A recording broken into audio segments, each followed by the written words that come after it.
berkunjung ke rumah sakit, kita sering melihat pasien yang menggunakan infus. Tabung cairan infus dipasang dengan posisi yang lebih tinggi dari tubuh pasien, dan cairan infus pun bisa masuk ke pembuluh darah.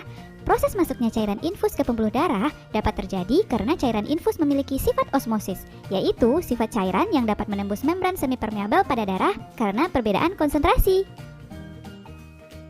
Nah teman-teman, selain osmosis, kita akan mempelajari lebih lanjut jenis-jenis perpindahan suatu zat dari luar ke dalam sel tubuh kita, dan bagaimana sel memproses zat tadi dalam organelnya. Seru ya? Jadi di video kali ini kita akan belajar bioproses sel. Apa itu bioproses sel? Bioproses sel merupakan mekanisme biologis atau proses kehidupan yang kompleks dan terjadi di dalam sel. Proses-proses yang terjadi di dalam sel antara lain, kita mulai dari transport membran. Transport membran merupakan perpindahan suatu zat ke dalam sel melalui membran. Seperti yang sudah kita bahas tadi, transport membran dapat berupa transport pasif dan transport aktif. Transport pasif yaitu perpindahan ion atau molekul dari konsentrasi tinggi ke konsentrasi rendah, sehingga dalam perpindahannya molekul tidak membutuhkan energi. Sedangkan transport aktif sebaliknya. Pada transport aktif, perpindahan ion atau molekul terjadi dari konsentrasi rendah ke konsentrasi tinggi, sehingga membutuhkan energi dalam prosesnya. Selanjutnya, kita akan membahas jenis masing-masingnya. Jenis transport pasif pertama adalah difusi.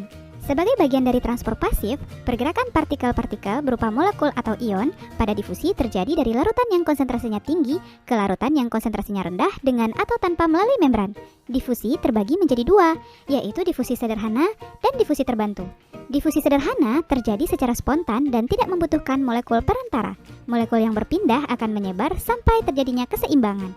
Contoh difusi adalah parfum yang disemprotkan akan menyebar ke seluruh ruangan, setetes tinta akan menyebar di dalam air, pertukaran CO2 dan O2 di paru-paru, atau penyerapan sari-sari makanan di usus halus. Sedangkan difusi terbantu berlangsung karena adanya protein transport dari konsentrasi tinggi ke konsentrasi rendah. Biasanya dilakukan oleh molekul-molekul berukuran besar. Contohnya, proses molekul glukosa melewati membran sel, pengangkutan ion-ion Na+, Ca2+, dan Cl-. Proses difusi sederhana ini dipengaruhi oleh beberapa faktor, yaitu suhu zat, ukuran molekul, konsentrasi, dan wujud zat. Pada difusi terbantu, protein transport yang mempengaruhi proses difusi dapat berupa protein saluran, yaitu protein yang menyediakan jalan bagi air dan ion polar kecil, dan protein pembawa, yaitu protein yang mengangkut ion dari luar ke dalam sel. Perjalanan molekul secara difusi di dalam membran sel akan dipengaruhi oleh beberapa faktor berikut. Pertama, suhu. Makin tinggi suhu, semakin besar terjadinya difusi. Faktor kedua, konsentrasi. Makin besar perbedaan konsentrasi antara dua larutan yang berdifusi, makin besar terjadinya difusi. Selanjutnya, ukuran molekul. Makin besar ukuran molekul, makin lambat terjadinya difusi. Kemudian, media terjadinya difusi. Difusi di udara lebih mudah daripada difusi di dalam larutan. Terakhir, luas permukaan. Makin luas permukaan difusi, makin besar terjadinya difusi. Sampai di sini, teman-teman bisa paham ya? Jenis transport pasif berikutnya adalah osmosis.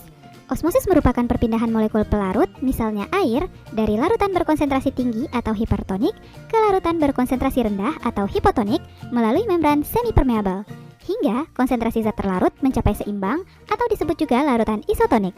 Osmosis air dalam membran sel mengalami dua proses, yaitu endosmosis dan eksosmosis. Endosmosis adalah proses masuknya air ke dalam sel karena konsentrasi larutan di dalam sel lebih tinggi.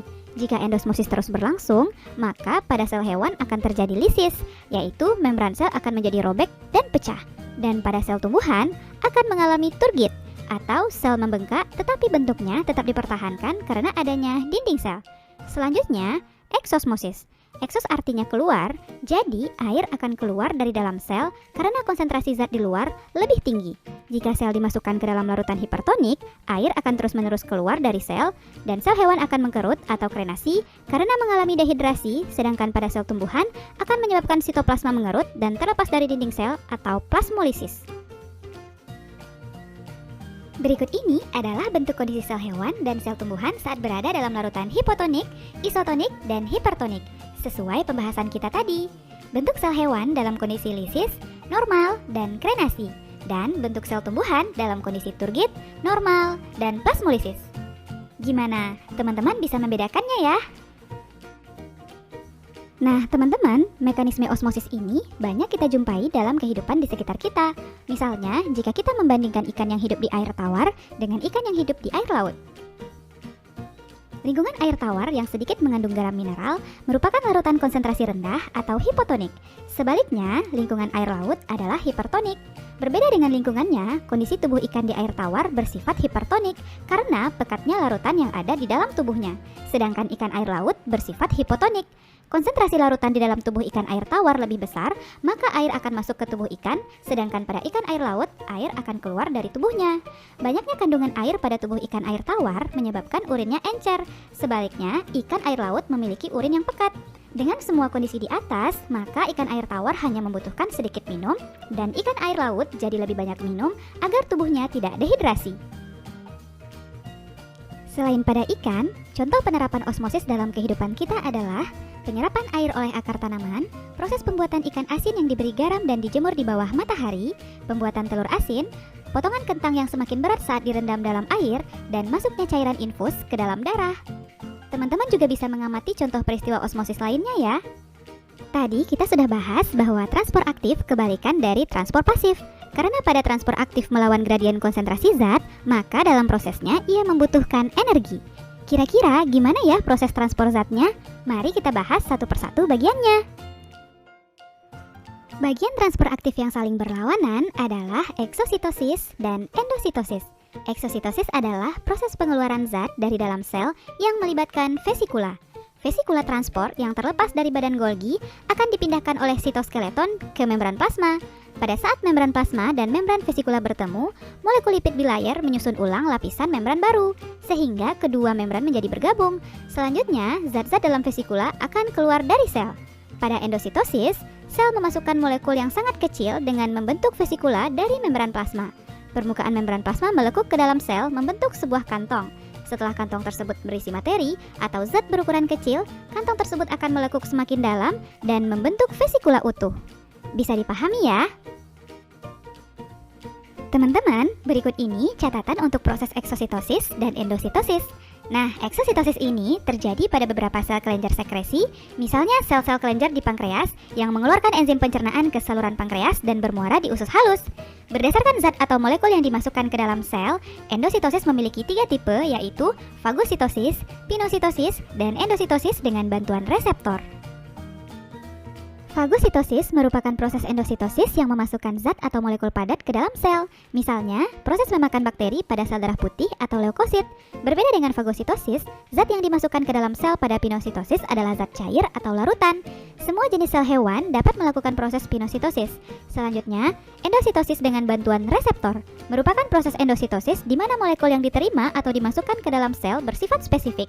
Di dalam lekukan membran plasma terdapat reseptor protein untuk mengikat zat yang dibutuhkan oleh sel. Jenis transport aktif berikutnya adalah pompa natrium-kalium. Pompa natrium-kalium adalah proses pemasukan 2 ion K+ yang diimbangi dengan pengeluaran 2 ion Na+. Ion K+ lebih dibutuhkan oleh tubuh dibandingkan dengan Na+. Pemasukan ion K+ ke dalam sel secara terus-menerus menyebabkan konsentrasi ion K+ dalam sel tinggi. Sebaliknya, pengeluaran ion Na+ dari dalam sel secara terus-menerus menyebabkan ion Na+ di luar sel menjadi tinggi. Maka, akan terjadi pergerakan ion-ion melawan gradien konsentrasi dan membutuhkan energi ATP dalam prosesnya. Proses ini terjadi saat pengangkutan asam amino dan glukosa dari lumen usus halus menembus membran sel epitel usus selalu bersamaan dengan pengangkutan ion-ion Na+. Mekanisme proses pompa natrium-kalium diawali karena adanya perbedaan konsentrasi ion K+ dan Na+ di dalam dan di luar sitoplasma, sehingga Na+ sitoplasma diikat oleh protein transport yang memiliki afinitas atau daya ikat. Selanjutnya, pengikatan Na+ sitoplasma merangsang fosforilasi yang didukung oleh energi dari ATP. Fosforilasi ini menyebabkan perubahan bentuk protein sehingga menurunkan daya ikatnya terhadap Na+, dan Na+ terlepas ke fluida ekstraseluler. Konformasi atau penataan ruang yang baru bagi protein memiliki afinitas yang tinggi terhadap ion K+ ekstraseluler. Akibatnya, gugus fosfat dilepas. Karena kehilangan fosfat, protein kembali ke konformasi aslinya yang memiliki afinitas rendah terhadap ion K+. Ion K+ pun dilepas dan Na+ pun diikat kembali. Siklus kembali berulang.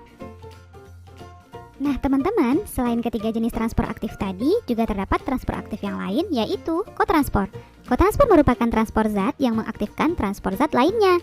Contohnya, ion H+ dipompa keluar sel untuk mengaktifkan transport sukrosa ke dalam sel. Kotransport ada 3 macam, yaitu unipor, transportasi zat dalam satu arah, simpor, transportasi 2 zat atau lebih dalam satu arah, antipor, transportasi 2 zat atau lebih yang berlawanan arah. Sampai di sini, teman-teman bisa paham ya? Kita mulai dari sintesis protein. Tahukah teman-teman apa itu sintesis protein? Sintesis protein adalah penerjemahan gen atau DNA menjadi RNA hingga terbentuk protein melalui proses transkripsi dan translasi.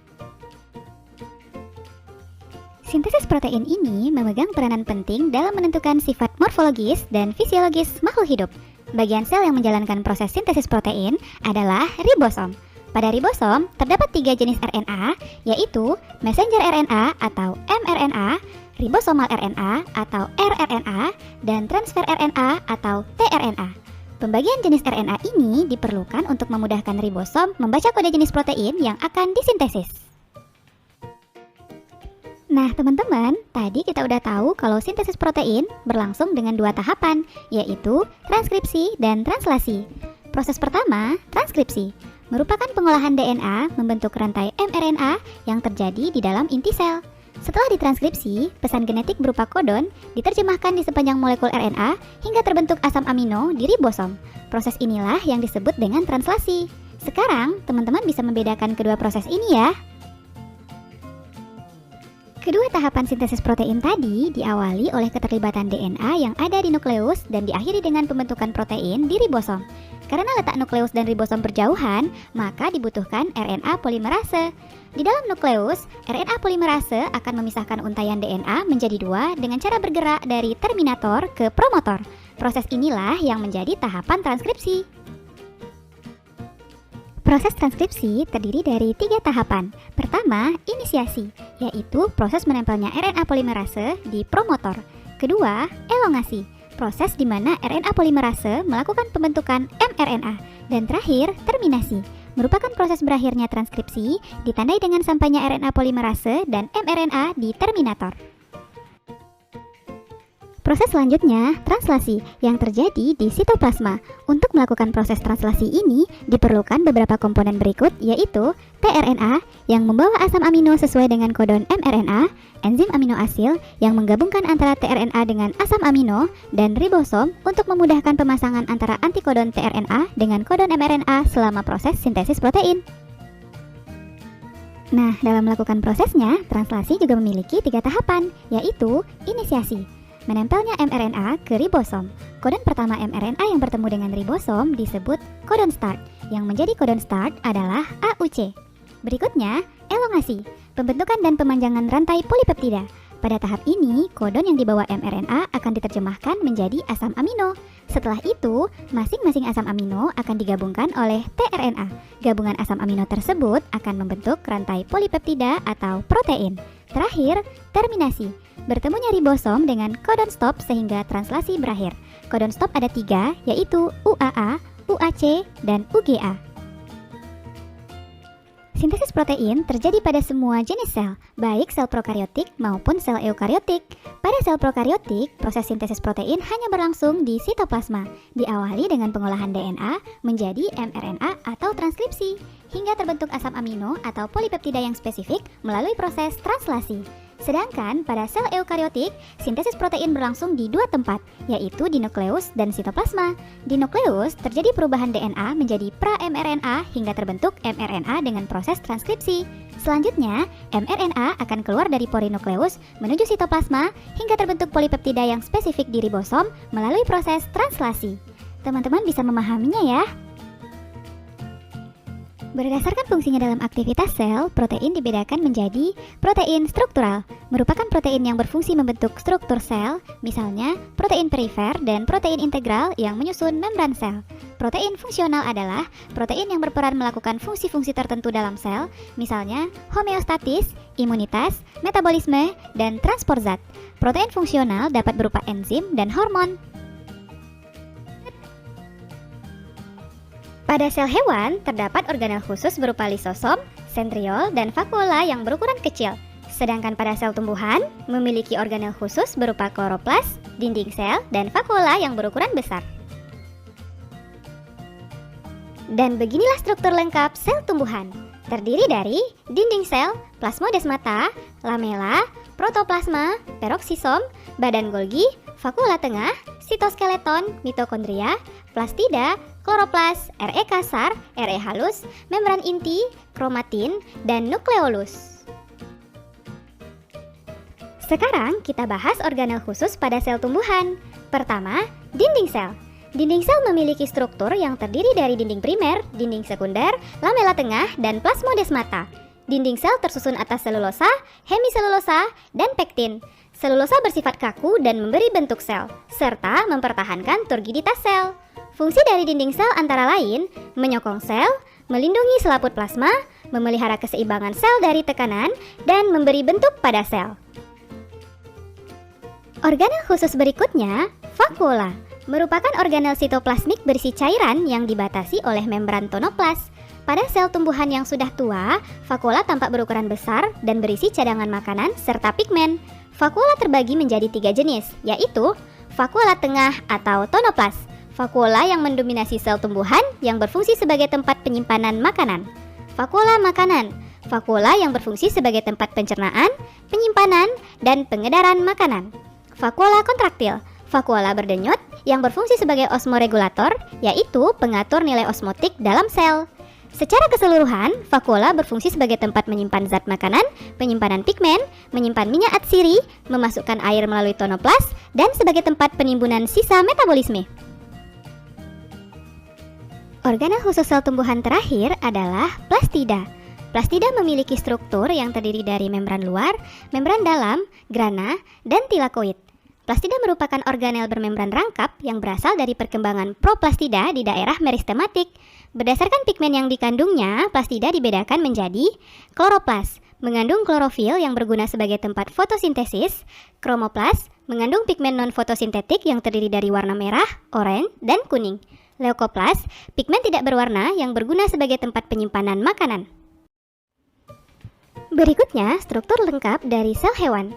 Terdiri dari membran plasma, sentrosom, peroksisom, sitoskeleton, protoplasma, badan Golgi, ribosom, lisosom, mitokondria, kromatin, nukleolus, membran inti, RE kasar, RE halus, dan vakuola kecil. Selanjutnya, kita akan membahas organel khusus pada sel hewan. Organel khusus pertama adalah lisosom. Lisosom merupakan kantong membran yang berisi enzim pencernaan berupa protease, lipase, nuklease, dan fosfatasa.